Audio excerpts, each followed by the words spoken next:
Good evening, everyone, and welcome to the virtual celebration of the Governor-General Medals in Architecture and Landscape Architecture for 2020. This evening is presented in partnership with the Canada Council for the Arts and the Canadian Society of Landscape Architects, and I am very pleased that you are all able to be with us this evening. My name is John Brown, and as President of the RAIC, I am honored to act as the Master of Ceremonies for tonight's presentation. Throughout the evening, we will be celebrating and hearing from the recipients of the awarded projects. The Governor-General's Medals in Architecture recognize and celebrate outstanding design in recently completed built projects by Canadian architects. The 2020 competition continues a tradition that started with the Massey Medals in 1950, providing an important source of understanding of the nature of Canadian architecture and the regional, cultural, and historic forces expressed in the built environment. The mission of the RAIC is to promote excellence in the built environment, demonstrate how design enhances the quality of life, and advocate for socially and environmentally responsible architecture. And we feel that all of the awarded projects this evening exemplify that mission. The Governor-General's Medal in Landscape Architecture was first awarded in 2016 and is intended to honor exceptional landscape architects whose lifetime achievements and contributions to the profession have had a unique and lasting impact on Canadian society. Even though tonight's ceremony is virtual, the RAIC, CSLA, and Canada Council organizations operate out of Ottawa, Ontario. And I would like to take this time to recognize that Ottawa is located on the unceded territory of the Algonquin Anishinaabe Nation. We extend our respect to all First Nations, Inuit, and Métis people for their valuable past and present contributions to this land. This evening, we celebrate those who exemplify excellence, both in the quality of their work and their huge personal commitment to achieving it. I would also like to introduce my co-presenters for this evening, Hope Parnham, President of CSLA, and the Director General of Arts Granting Programs from Canada Council, Carolyn Warren. Finally, I would like to extend my thanks and introduce our supporting sponsor for this evening, Maglan Site Furniture, a company that believes placemaking can transform spaces into experiences. Good evening et bienvenue à la cérémonie. My name is Hope Parnham, and I'm the President of the Canadian Society of Landscape Architects. I'm speaking to you this evening from my home in Charlottetown, Prince Edward Island, the traditional and unceded territory of the Mi'kmaq First Nations. And I am delighted to be joining you virtually this evening to celebrate the Governor-General's Medal in Landscape Architecture and its recipient, Professor Peter Jacobs. To start, I would like to thank our partners and sponsors for the awards, the RAIC, the awards jurors, and the medal sponsor for 2020, Maglan Site Furniture. Your collaboration and your support for these important awards is really, truly appreciated. The Canadian Society of Landscape Architects is the voice of the profession in Canada. The CSLA is an advocate for its members on issues such as urban design, urban renewal, sustainable development, human health and well-being, climate change, and cultural heritage. One of our core activities is recognizing member achievements through various awards programs, including the Governor-General's Medal in Landscape Architecture.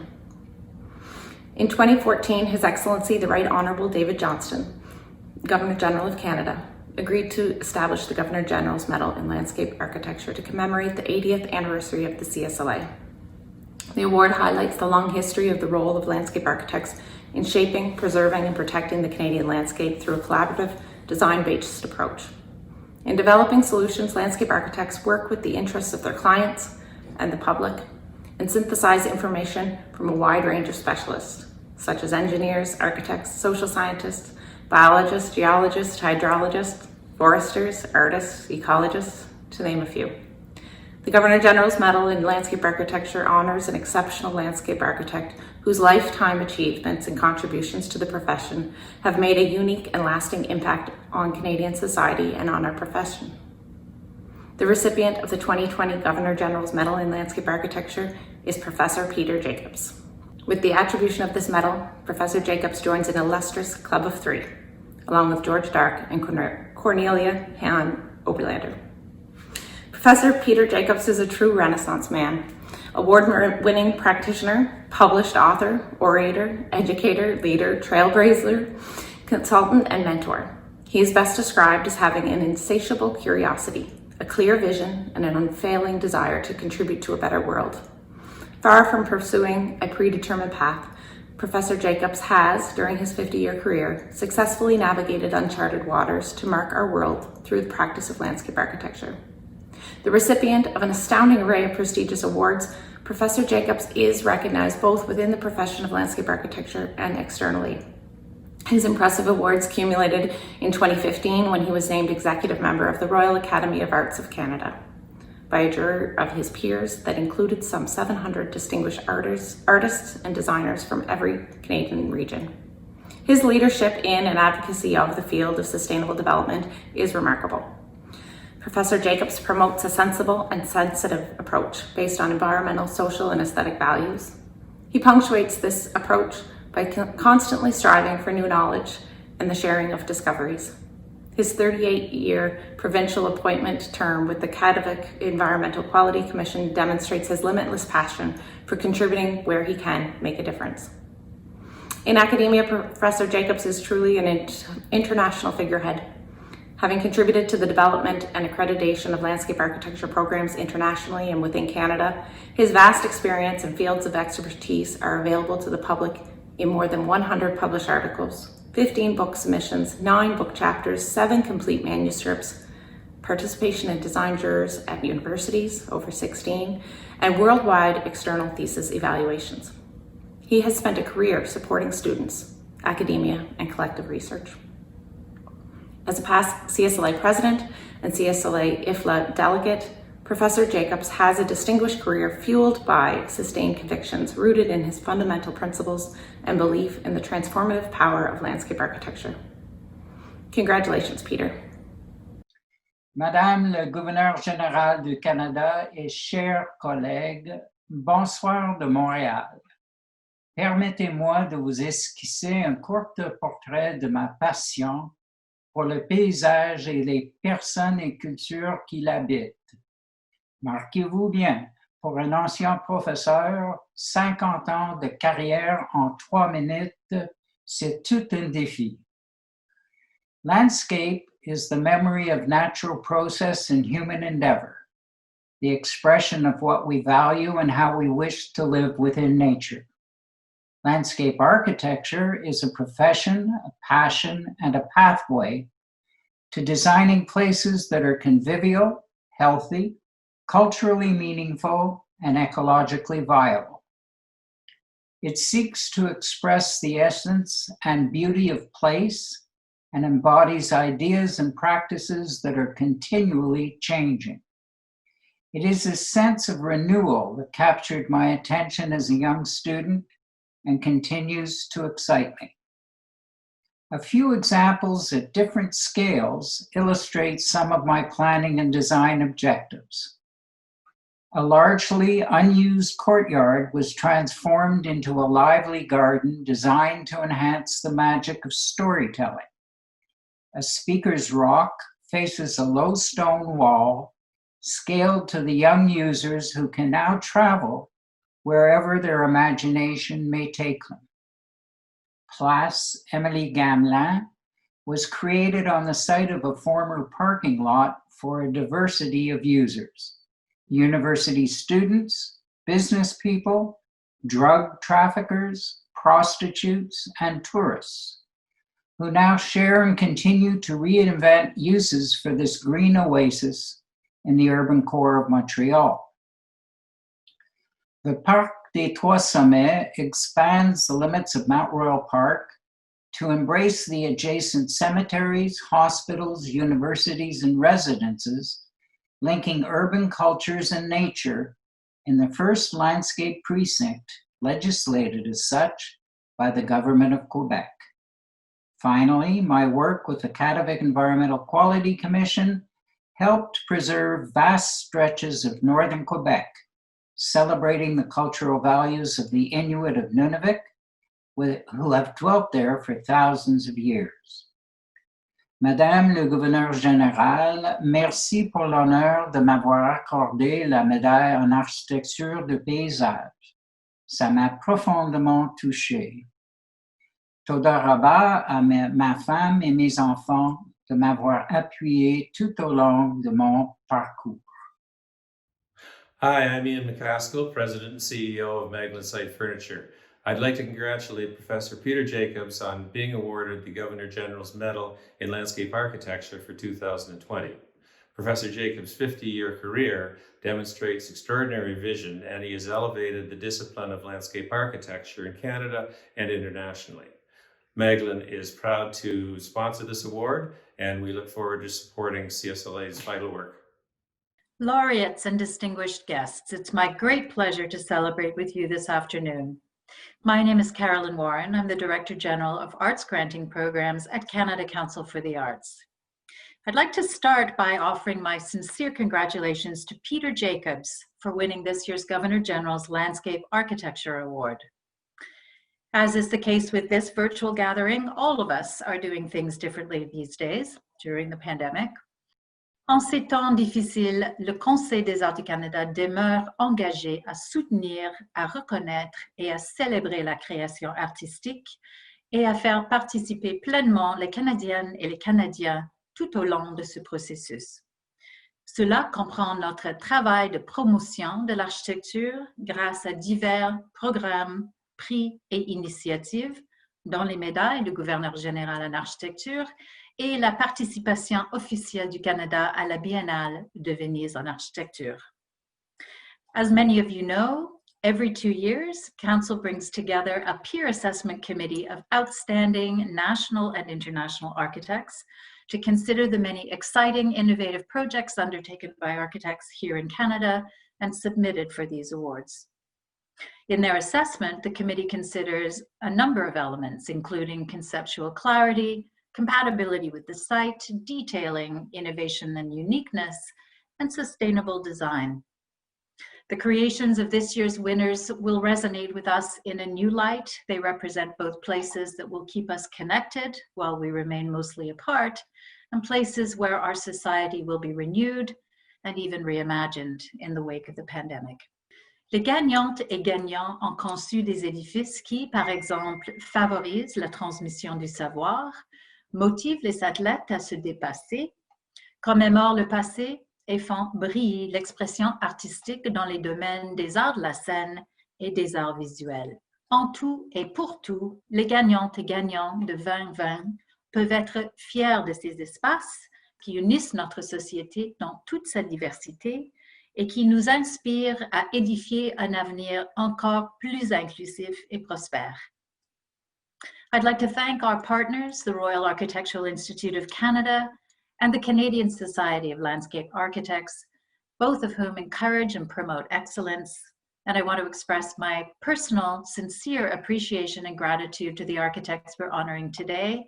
Thank you for your vital, imaginative, and generous work that you're doing to build a better world for everyone.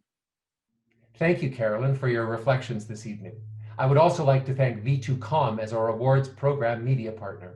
Thank you to Ms. Julie Payette, partner at V2Com Newswire, for the promotion and celebration of tonight's event. Without further ado, I would like to introduce the winning projects of the Governor General's Medals in Architecture for 2020.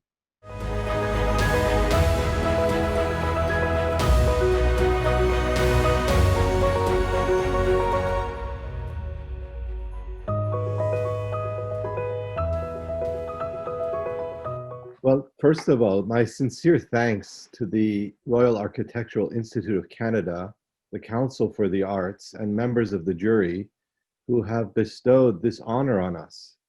It goes without saying, and it should be really said with emphasis, that architecture is, of course, a highly collaborative practice, and that the temple would never have been possible without the tireless dedication of hundreds of individuals who worked on it over a 14-year journey.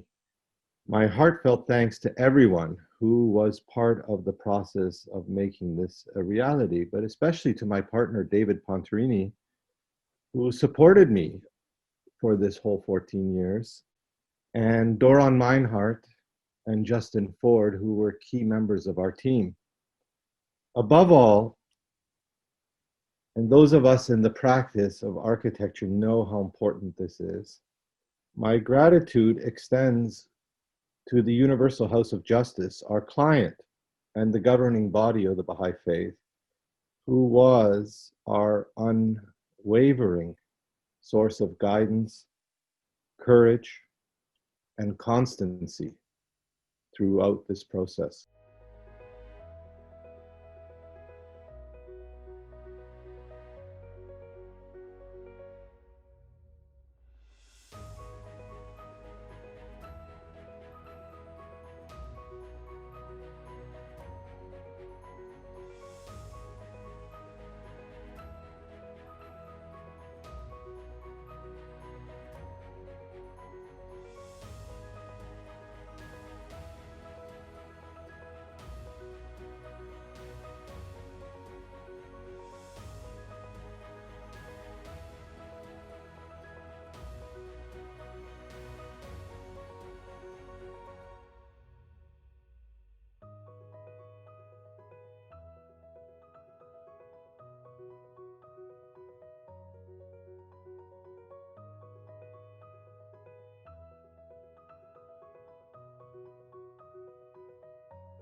Expressing an unwavering belief in inclusion, the temple has become the embodiment of a human aspiration for commonality within diversity. And the temple holds, I think, an important place within the Chilean social landscape, hosting community clubs, youth outreach programs, and children's activities in partnership with many of the public schools. And of course, as you can imagine, as an architect, hoping to find form to aspiration, that the temple will become a timeless place where people feel at home, connected, and able to hold their beliefs amongst others. Thank you again for this wonderful honor. You know, it has been a great privilege to be close to this process and to watch this unique structure rise, inspired as it is by a consciousness of the oneness of humankind and its need to connect with its creator. From its earliest conceptions on a restaurant napkin, we marveled as its framework took shape and became this stunning, light-filled, light-emanating space that belongs truly to the peoples of the world, and which is now welcome to more than 1 million people of every background and belief. We extend warmest congratulations to Siamak Hariri and to the firm Hariri Ponterini for this wonderful achievement.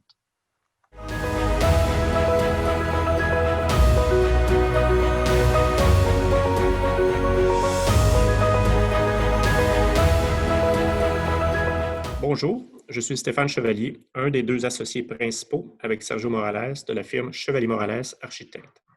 Nous sommes heureux d'accepter ce prix au nom de notre firme Chevalier Morales Architectes, DMA Architectes et la ville de Drummondville.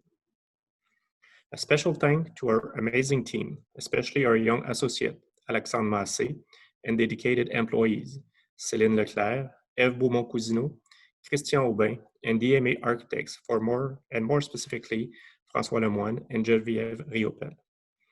The project is the result of the architectural competition process presently in place in Quebec. It's a competition that we won a few years ago. Drummondville is located between Montreal and Quebec City. It was founded 200 years ago, and the Saint-François River imposed itself as the main character of this historical and cultural tale. With the construction of the railway bridge a few years later, and the creation of a series of hydroelectric dams, the Saint-François River allowed the city to develop its main economic driving forces, the foundries and the electrical turbine. The project positioned itself on the site in relation to the power lines located on each side of its servitude, allowing the impression of one single larger project, with the neighboring municipal ice rink. This idea of mixing different program components, a library and a sport component, such as an ice rink, was not originally in the project's brief, but comes from a reading of the town and citizens' social activities. The link between the library and the ice rink is also made through the Shared Energy program, part of a global sustainable strategy to attain LEED Silver. The exterior cladding of the building was developed to respond in a unified way to several and different technical and historical criteria.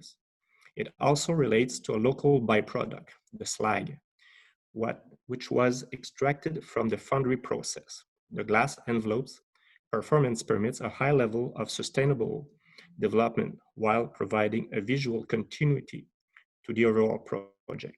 Different types of glass panels and strategies are used.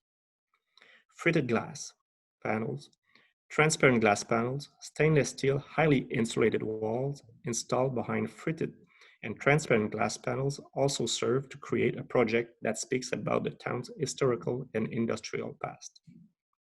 In the center of the building, inside a vast double height space, the main vertical circulations are deployed. The turbine staircase opens multiple views on the library. The large intermediate landing of this staircase occupies a double function. It allows on one end the visibility toward the collections, and on the other, the occasion for a pause, a conversation, or change of direction, therefore reinforcing the idea of free circulation. On the upper floor, both gardens remain visible. They serve to define, in some ways, the two main zones of this level. The bleachers constitute both a space for family and a space offering a privileged view on the exterior rink and its winter sports. The library is now a real social success for the community. The project itself is not only a witness of Drummondville's rich past, but represents its new driving force. It places the citizen in the heart of its development. The citizen became its driving force. The library is now more than just a new civic building. It's a hub. It's an economic and a social tool that will now define the future of Drummondville. Merci beaucoup. Thank you.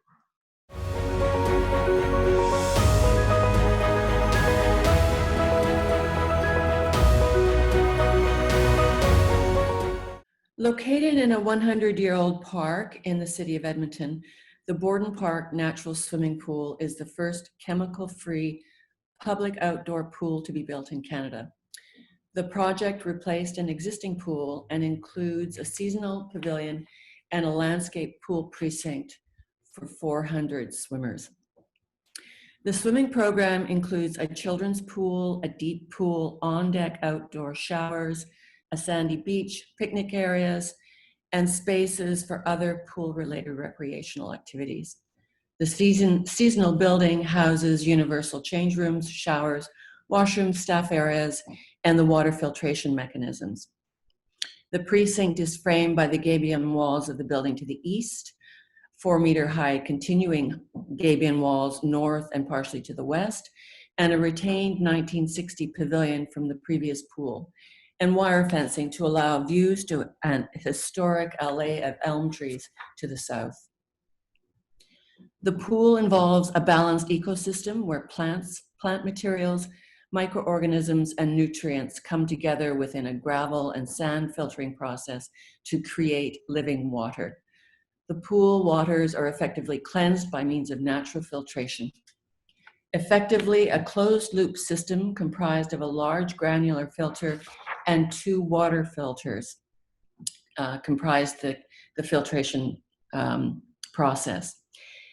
This process takes place at the north end of the pool precinct. The principal filter is embedded or integrated into the northeast corner of the building, that is the granular filter, with 2 water filters located at the northern side of the main pool. Here you are seeing the granular filter in the foreground, which is embedded into the building, and the 2 water filters to the left of the image. Pool waters from the pool are sprayed over the granular filter, which is an image to the right, and then percolated down through a 3-meter deep granular filter. The 2 water pools have slightly different functions. The submersive pool on the left oxygenates the water by means of reed-like plantings, and the hydrobotanic pool on the left promotes the growth of zooplankton, the carrier of good bacteria that cleanses the water, by means of dark water produced by blanket plants. The pool's materiality creates a fundamental conceptual connection between the technical demands of the pool and the design of the built enclosure and landscape elements. The dark, locally sourced limestone and steel of the gabion wall construction defines the enclosure's vertical dimension as filter-like or breathable, as granular and porous.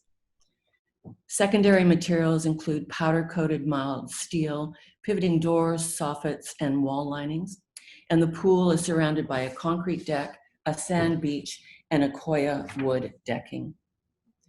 The east side of the building has 7 large apertures opening to the west and the pool beyond, visually and physically connecting the interior to the outside. Strong western light and the heat of the day is managed by 1-meter thick walls and doors when in their open positions serve to control the passage of light. The interior of the building is clad, ceilings, walls, and change room partitions with rubbed marine grade plywood. And the pool precinct is defined by a planar landscape where flush to surface detailing creates seamless interfaces among sandy beach, the concrete pool perimeter, and wood decking.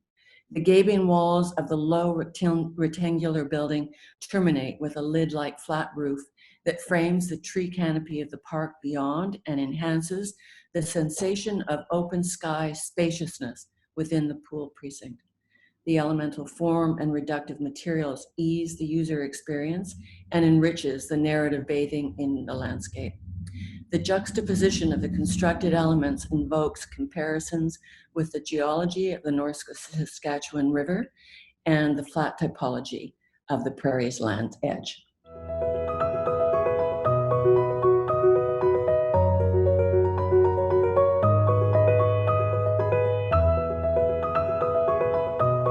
I'm Jason Traherne, architect at Atelier Tag, and I'm happy to be presenting the Gilles Vigneault Performance Hall on behalf of Atelier Tag and Jodoin Lamarprat, architect.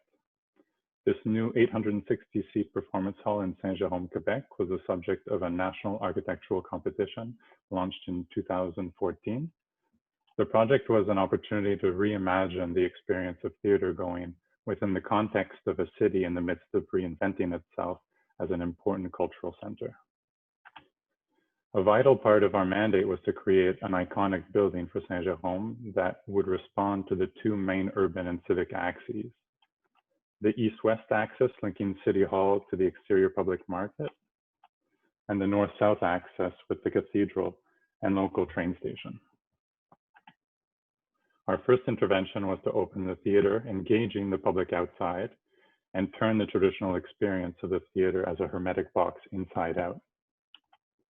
Our second key intervention was the 930 square meter wood canopy, which acts as the unifying gesture and cantilevers over the plaza, blurring the boundaries between outside and inside and broadcasting the local wood industry.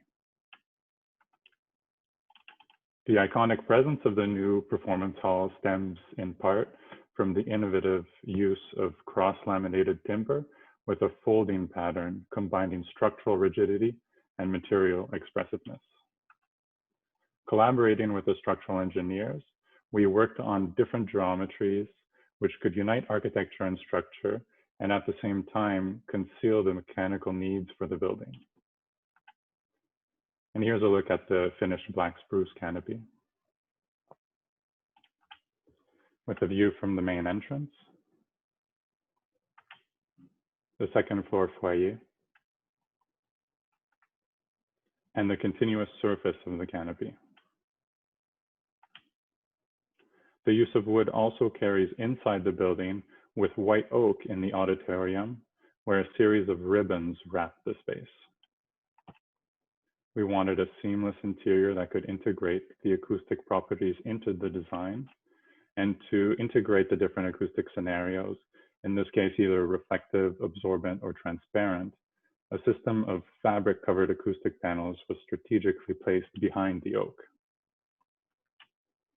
For the building's envelope, one common issue is the integration of an oversized fly tower and all the equipment that come with a performance hall.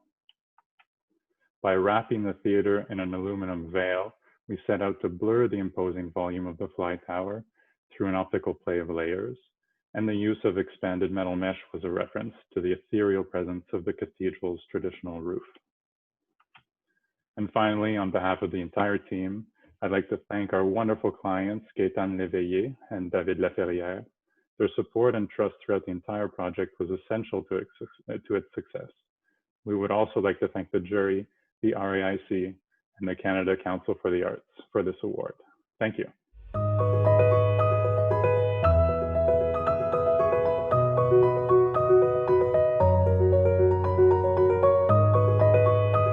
My name is Bridget Shim, principal of Shim Sutcliffe. As architects, my partner Howard Sutcliffe and I have continually investigated and explored the possibilities of shaping space through light.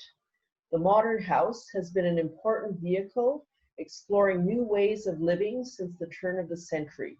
We are continuing this modernist tradition of innovation and experimentation through our work on the Lake Kawagama Retreat. This project, located on the south shore of a majestic lake, on a site defined by its undulating shoreline, the rugged rock outcrops of the Canadian Shield, and its mature deciduous forests.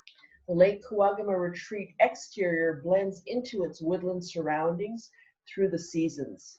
The exterior cladding combines charcoal-stained wood siding with wooden windows, walls of stacked firewood, and a green roof.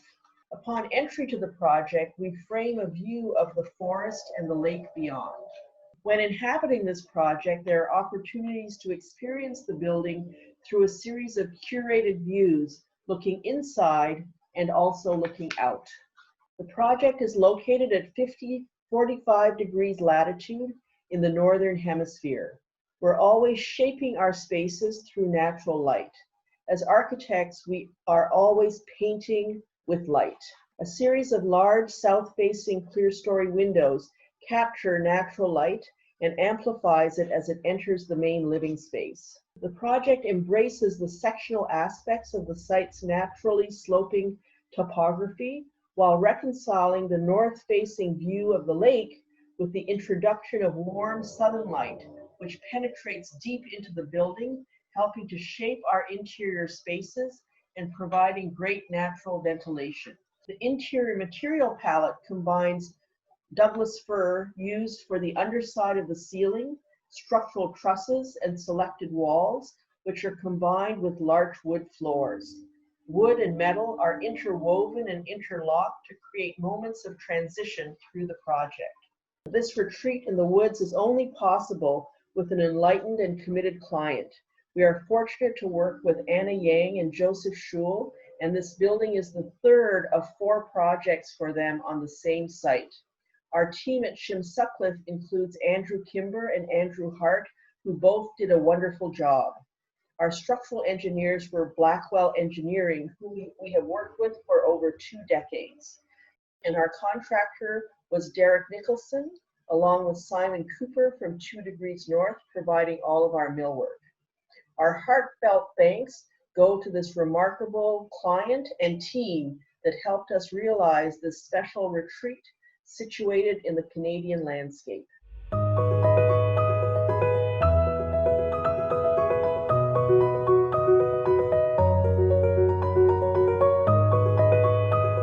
The Polygon Gallery is the new building and also the new name for Presentation House Gallery, a small but highly regarded independent photography and media institution in North Vancouver for more than 40 years. Its first home was a community center which occupied a 1902 girls' school that had served many other municipal functions over the decades. The building was already considered well beyond restoration when the community center and the gallery were installed, with the promise of new accommodations in the future. Finally, in 2015, a spectacular site on the North Vancouver waterfront looking across Burrard Inlet to downtown Vancouver was offered. More site maker than site response, the building stands at the front of urban waterfront renewal, where infrastructure is reimagined and culture outgrows an industrial past. The gallery asserts its significance in the social and cultural life of North Vancouver, striking a figure of quiet confidence. The main mass of the building is lifted from the ground plane to provide open access to both a new public plaza and a wide view of the Vancouver skyline across Burrard Inlet. The transparent ground level connects lobby, gallery shop, and small retail to the plaza and surrounding urban realm. The plaza, so activated by the gallery, provides a new cultural node for North Vancouver, reinforcing a sense of local identity for a small city that neighbors a larger and more prominent one. The closed exhibition spaces are raised as a mute volume above the open, transparent ground level. Its idiosyncratic sawtooth profile is clad in layers of mirrored stainless steel beneath industrial aluminum decking. The interplay between the two materials gives the singular mass an ephemeral depth that shifts with seasonal sunlight and evening atmosphere. In addition to the fully glazed entrance and lobby, the lower level supports small retail spaces and a cafe to help diversify waterfront development. These fine-grained street-level uses make the building an attractor for the growing social life on the city's waterfront and share the energy of the gallery with the public space. Gallery Director Reid Shire requested gallery space free of obstacles, with floors and walls that can be cut into, ceilings from which anything could be hung in any position, access to power and media anywhere, lighting that can be natural or controlled. The main gallery is thus conceived as a ready instrument for creativity, more studio than museum. The structural musculature of the building performs the dual purposes of lifting the gallery and providing a clear space, completely daylit from above with diffuse northern light, or darkened. A system of steel purlins provide track for lighting, data, media, suspended works, and temporary partitions. The robust and easily patched oak flooring features a continuous central channel for ventilation, electrical, and data chases that give ready access to freestanding works and temporary partitions of any configuration. The upper level also contains a large flexible event gallery for education, outreach, and private functions. This space is a central component in the economic viability of the gallery, its southern wall and operable glazed panorama overlooking Burrard Inlet and Vancouver.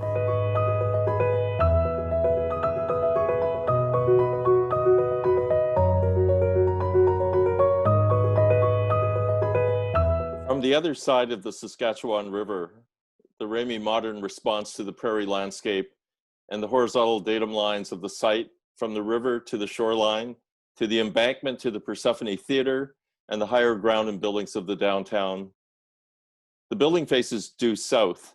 Saskatchewan receives more sunlight than almost any other city in Canada. The expanded steel plate on the south-facing facade provides solar shading for the glass, while the eye-shaped openings in the screen allows for views to the river and the prairie horizon. The rich color of the screen is inspired by the dark copper roof of the Bessborough Hotel, one of Saskatoon's important heritage buildings. The horizontal bars of space are stacked, combined, and interlocked. At the southwest corner, the two upper volumes cantilever to the south and west. The long span steel structure produces column-free galleries that can be reconfigured for permanent and changing exhibitions. The ground floor is open, accessible, and welcoming. Haig Yang's installation of Venetian blinds creates compression, animation, and intimacy around the stair to the second floor. The atrium creates a community living room and a very intimate winter haven for fireside chats. Thomas Hirschhorn dramatically transformed the ground floor gallery for several weeks into a community living room. Many people who had never visited an art gallery before participated in telling their stories as part of What I Can Learn From You, What You Can Learn From Me.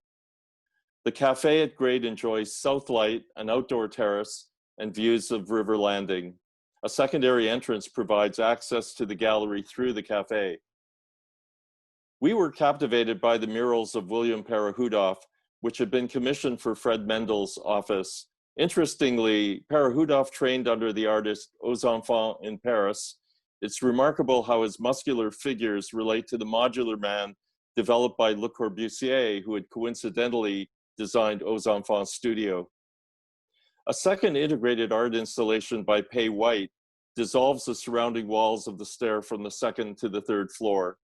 The central atrium brings a slice of light from above, and movement is organized through a promenade of stairs and walkways.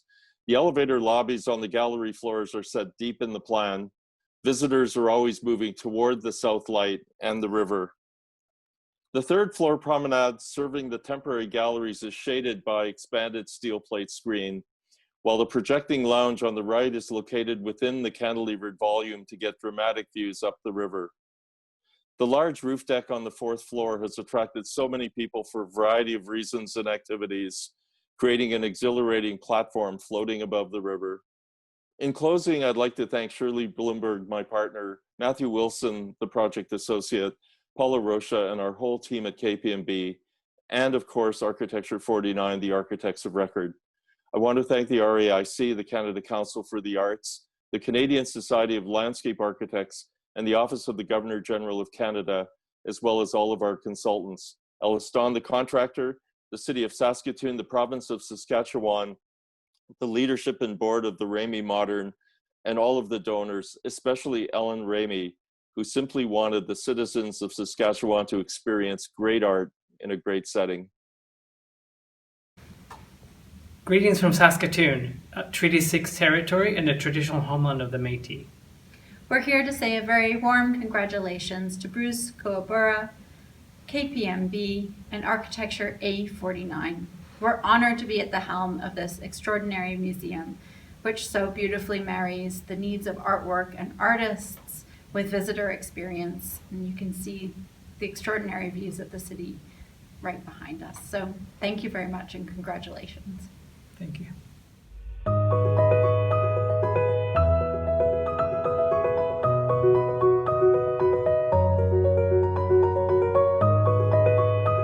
The RT3 number 3 is part of the City of Edmonton's expanding urban ecosystem strategy and is a vital component in the assessment and reduction of untreated runoff and sewage flowing into the North Saskatchewan River.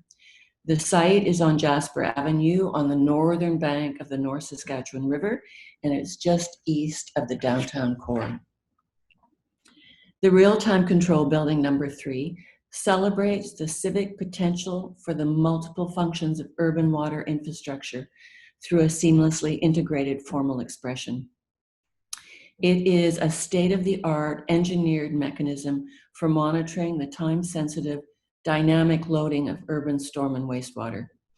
In contrast to the typical treatment of municipal infrastructure, often buried and therefore invisible or housed within disguised enclosures, the RTC number 3 makes a compelling argument for architecture's aesthetic function to contribute to the public awareness of the human effect upon the urban environment and to contribute to the understanding of the ecological complexities of daily experience within the public realm. At grade, a 100-meter square drum-shaped pavilion clad in angled glass block sits above a 6-meter in diameter main shaft that houses the below-grade plant equipment, in and out tunnels, and the mechanisms for controlling the flow gate operations. RTC number 3 is a working building on a working site where on any day of the week, service vehicles can be seen parked on the tarmac surface alongside the building's removable roof. On site, the cylindrical glass pavilion appears as a continuous form extruded from the shaft enclosure beneath the surface. RTC number 3 realizes an integrated approach to the design of the architectural enclosure, program, and site strategy. It makes immediately legible the connections between the above and below grade functions.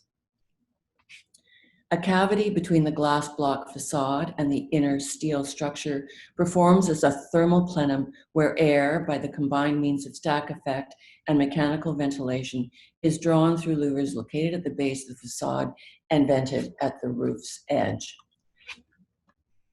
The site's surface water drains to a gutter surrounding the building's perimeter where it can be recirculated into the main shaft.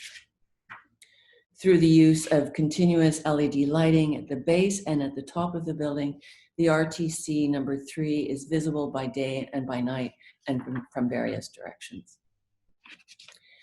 The design aims to create a memorable object in the Edmonton landscape. The approach was to find a familiar cladding material that could be used in a new way, bestowing a sense of specialness to this infrastructural facility.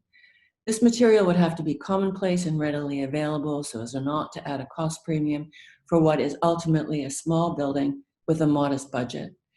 Glass block has a long and established tradition of use as a building material in Edmonton, and while the diagonal application raises some technical challenges, such as fabricating zigzag control joints, the result is a simple luminous veil over the inner workings of the building.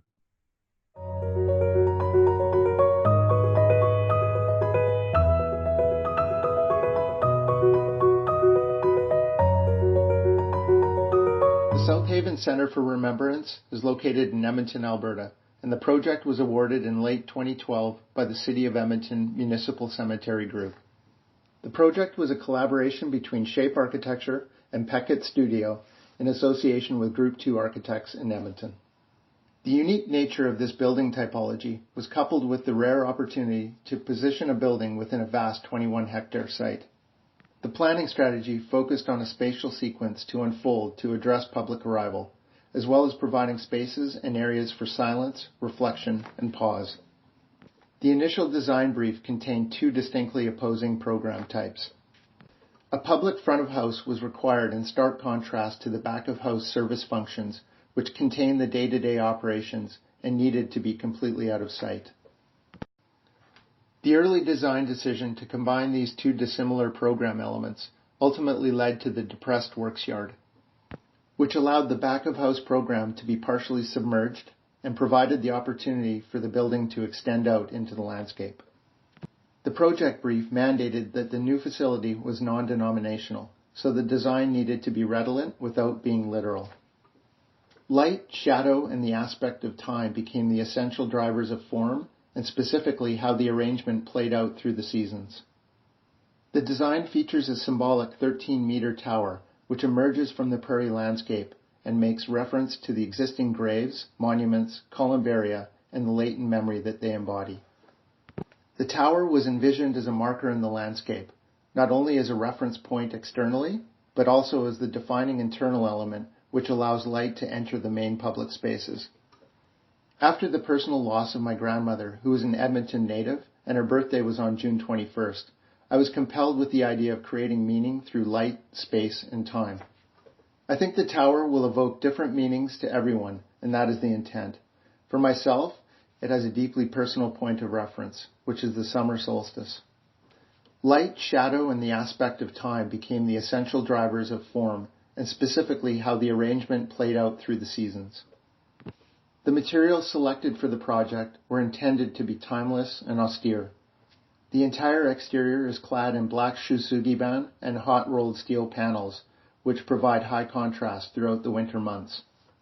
During the summer season, the palette aligns with the granite tombstones, which predominantly surround the building.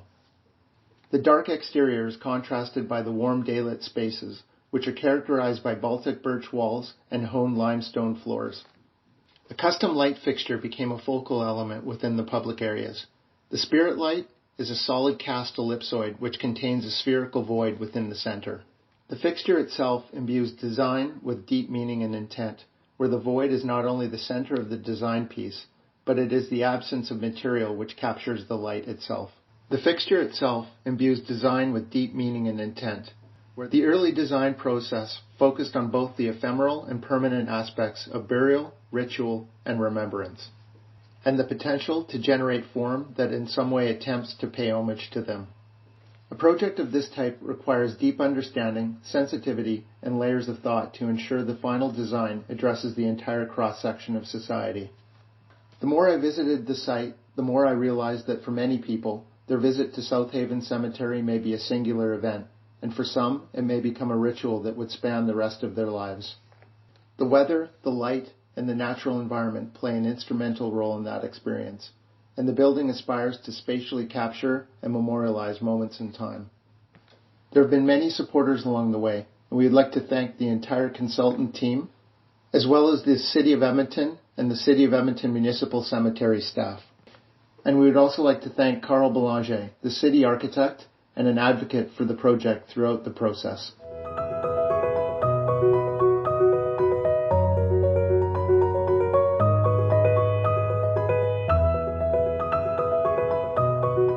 Hi, I'm Michael Green from Michael Green Architecture, and I'm really pleased and proud to be presenting the Royal Vancouver Yacht Club dock building located on the shores of Burrard Inlet in Vancouver. This is a photo of Burrard Inlet about a little over a century ago, with these great fishing buildings, these industrial buildings that dotted the shoreline at that time. And what we admired about these buildings when we reflected on our site, which is in a similar location, is just the simplicity of them. They were purpose-built. They weren't about driving big A architecture. They were really just good workhorse buildings that today we want to salvage and make beautiful. But nevertheless, speak to the idea that industrial buildings are important, part of our heritage, and really a huge part of architecture that often isn't talked about. The yacht club itself is, of course, about yachts, and the contrast of a yacht to those industrial buildings is really about the beauty of the materials, the elegance of the forms, the quietness and purity of sailing. And we wanted to make a building that spoke to those two issues: honor the past and the traditions of industrial buildings on the shore, and honor the beauty and elegance of the sailing boats themselves that are part of this project. The project sits just below the existing yacht club at the bottom of the image here, and we call it the new dock building because it's at the bottom of the bluff right on the beach, and acts to serve the community of boaters by basically being a sort of diagram like this, where we took two forms, one form that spoke to the boaters and sort of acts as a beacon facing out to the ocean, and one form that acts as a lantern facing back to the shore. And it really, the building itself acts in this way where it brings boaters in, it allows them to work on their boats. It's a very functional industrial type building in that way, and offers this sort of gesture towards the water, and then takes people up and back to the club on the shore. The forms themselves are these two intersecting forms with this knife's edge sort of leading edge facing the water, much as the bow of a sailing vessel itself. You see that the program is simple. It was a series of washrooms and showers for boaters, and then these shop spaces and classroom spaces. And the building, of course, is, in our mind, this simple gesture. And we are proud of the fact that as a simple gesture, it kind of spoke to that industrial heritage. And we're proud of the idea that simple buildings can be beautiful and elegant. And they're very important because they are so often overlooked in the conversation about architecture, and nevertheless, they make up such a big part of our communities.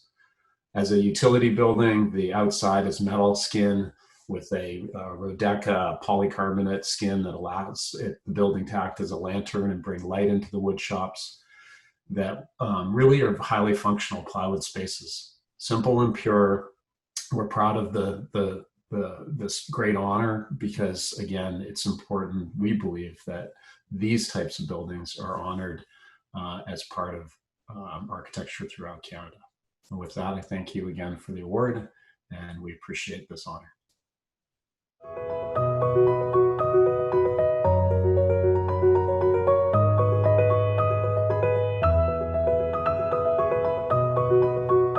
Well, thank you very much. My name is Tyler Sharp, and I am Principal and Design Director of RDH Architects. And I'm going to be speaking about our Springdale Library and Kamagata Maru Park. I would first like to take a moment to thank Her Excellency, the Governor General, and the distinguished jury for bestowing this award on our project. It's a great honor. I would also like to thank the overall project team. From the City of Brampton, Project Manager Mike Ferraro. From the Brampton Library, former CEO Rebecca Raven, Michael Georgie, and Susan Bartoletto. And I'd also like to thank the RDHA team. I'd like to thank my partners, Glab Goyesh and Jeff Miller, as well as the project manager, Sanjoy Pal. I'd also like to thank the other individuals who have been working on this project for the last several years. So thanks to the RDHA team. The Springdale Library is a 25,000 square foot public branch library set within a neighborhood park project comprised of a splash pad, a play area, open green spaces, and a series of contemplative terraced gardens. The project utilizes a kind of organic design approach, both in terms of the urban design, the development of the landscape, and the architecture of the library. These organic geometries are used to shape and organize the various spaces within the park and are drawn into the form and shape of the architecture of the library, both in terms of the undulating perimeter condition of the plan and the various sectional variations of parkscape, floor, ceiling, and roof. The aspiration for this project was to provide an alternative form of expression for the kind of public architecture, landscape design, and urban design approach found within the North American suburban context. Thank you very much.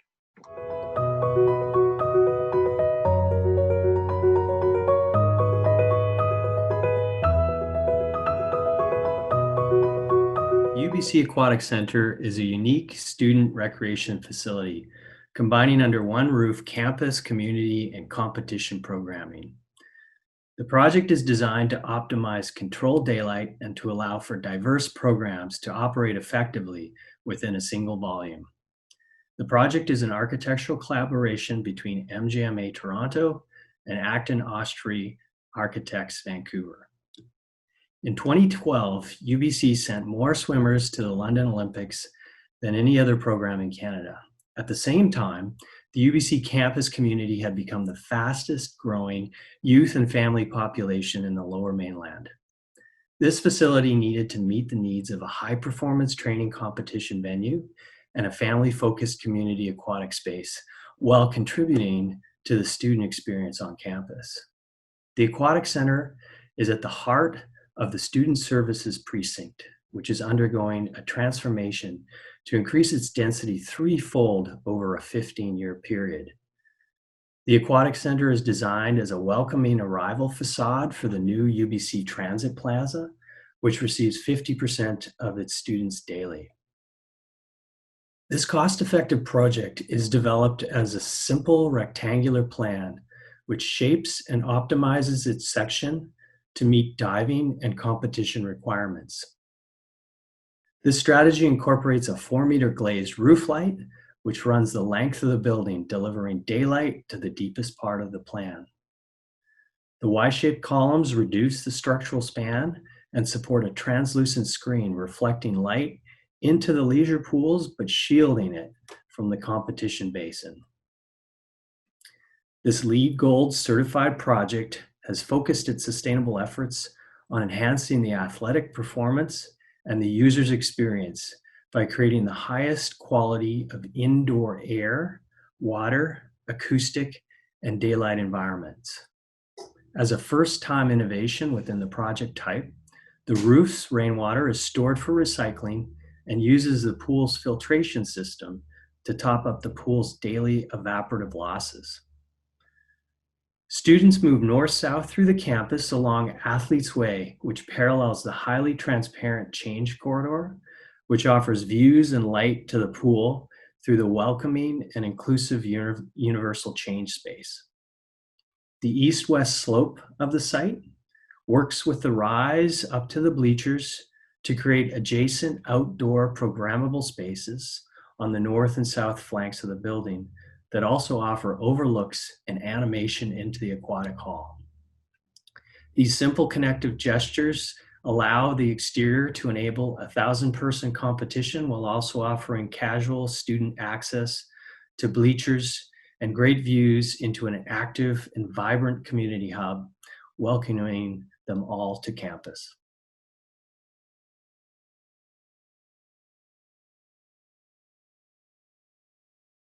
I would like to once again congratulate all of our winners this evening. I want to thank you all for joining us here this evening to celebrate the winners of the 2020 Governor General's Medals in Architecture and the Governor General's Medal in Landscape Architecture. Thank you and good night.